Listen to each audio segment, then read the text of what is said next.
नमस्कार, news India देख रहे हैं आप और मैं हूं आपके साथ अंशिका पाठक। जोशीमठ मामले में आज की सबसे बड़ी खबर, बढ़ती दरारों के बीच सरकार का बड़ा फैसला। बता दें कि खतरनाक इमारतों को गिराया जाएगा, ये सरकार ने फैसला ले लिया है। होटल मलारी और माउंट व्यू को ध्वस्त किया जाएगा। कुल 75 इमारतों को गिराया जाना है। तो जोशीमठ में कुल 75 इमारत ऐसे हैं जिनको गिराया जाना है और सरकार ने ये बड़ा फैसला लिया है। और कहा जा रहा है कि जिनमें दरारें आ गई हैं, जिन मकानों में, उनको ध्वस्त किया जाएगा, जिसमें कि दो सबसे मशहूर होटल, एक मलारी और दूसरा माउंट व्यू होटल, दोनों को ही ध्वस्त किया जाएगा। इसको लेकर कार्रवाई जो है वो थोड़ी ही देर में शुरू हो जाएगी। तो होटल के आसपास के लोगों को भी हटाया गया है, जो आसपास होटल के हैं उनको भी हटा दिया गया है।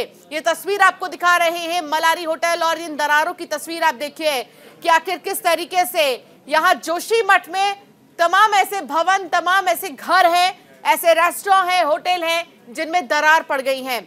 एक बड़ी आपदा को निमंत्रण क्या ये दरार दे रही हैं, ये सबसे बड़ा सवाल है। और ऐसे में कोई बड़ा नुकसान ना हो, कोई बड़ी परेशानी ना हो, इसीलिए पहले से ही लोगों को यहां से घरों को खाली करने के लिए कह दिया गया है और अब इन घरों को गिराया जाएगा। तो जोशीमठ में ये लगातार जारी है सिलसिला घरों को खाली करने का।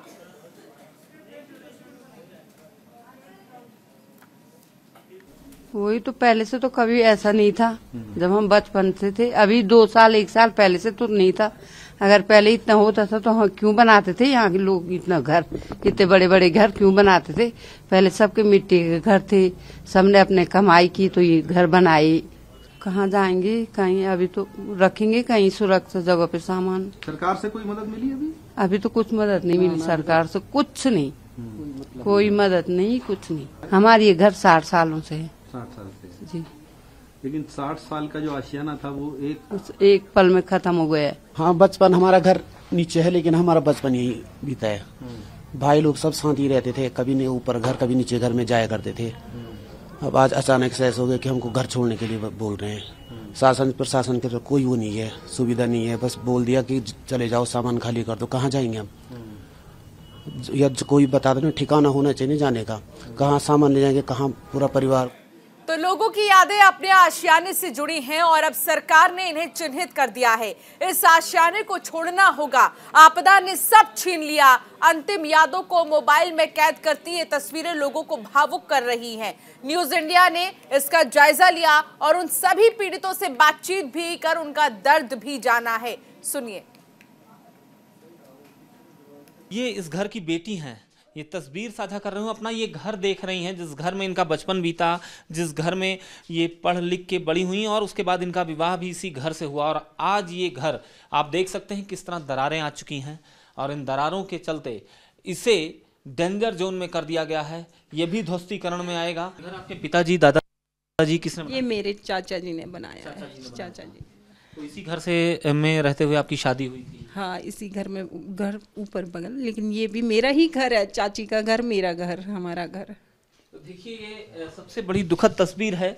ये किचन था आपका? हाँ जी, हाँ, यहाँ पे किचन था। ये बर्तन, ये ऊपर जाने की का रास्ता था? नहीं, वो पीछे ये किचन था और यहाँ दूसरे अन्य कमरे थे, ठीक है। और अब फिलहाल दरारों के चलते ये भगवान का पूजा घर है और तस्वीरों में हम दिखाएंगे कि ये पूजा घर है और यहाँ पर भगवान नारायण की पूजा होती है। और इस पूजा घर सब कुछ ये बिखर जाएगा, सब कुछ टूट जाएगा, केवल रह जाएंगी तो यादें। पहुंची हैं अपने इस घर को देखने के लिए, अपने पिता के, अपने चाचा के, अपने ताऊ के इस घर को देखने के लिए।